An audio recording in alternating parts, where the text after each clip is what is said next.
Alice in Wonderland. This extract comes from chapter 1. Alice has just fallen down a rabbit hole. It has now turned into what looks like a well, and Alice appears to be falling for a surprisingly long time. Either the well was very deep or Alice was falling very slowly. Either way, she had plenty of time to look around and to wonder what was going to happen next. First, she looked down to see if she could see the end, but it was too dark to see anything. Next, she decided to look at the walls and noticed that they were filled with cupboards, bookshelves, maps and pictures.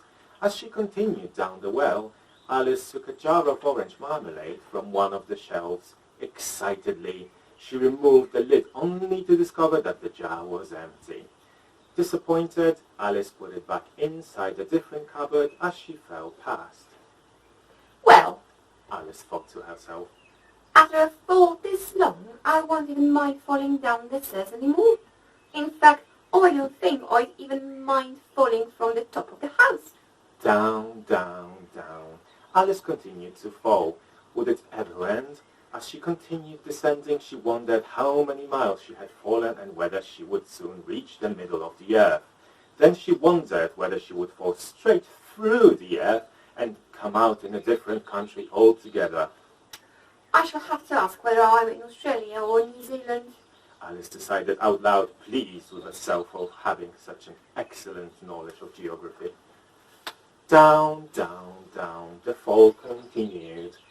As there was nothing else to do, Alice began to think out loud again. Dinah will be missing me tonight, she thought. Dinah was the name of her pet cat, a ginger ball of fluff who was likely to be asleep on Alice's bed without a care in the world. I hope someone will remember to feed her tonight, she continued. Dinah, I wish you were here with me right now. There are no mice to catch in the air, but we might find you a nice bath during this fall. She paused for a second and then added, Do cats eat bats? She liked this question so much that she continued repeating it. Do cats eat bats? Do cats eat bats? Do cat eats bats? Before long, the question had morphed into, Do bats eat cats? But Alice hadn't noticed, for she had now become rather tired. She was just falling into a dream in which she was asking a confused Dinah, Do cats eat bats?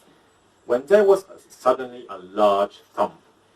Alice landed upon a pile of sticks and dry leaves. At last, the fall was over. Alice was not hurt and immediately jumped to her feet. Ahead of her was a long passage, and the same white rabbit that she had seen earlier was running along it. Alice began to chase the rabbit along the corridor, yet the moment she turned the corner, the rabbit could no longer be seen. Alice looked around and noticed that she was now in a long, low hole which was lit by faintly glowing lanterns. You will find questions to this text in the description below.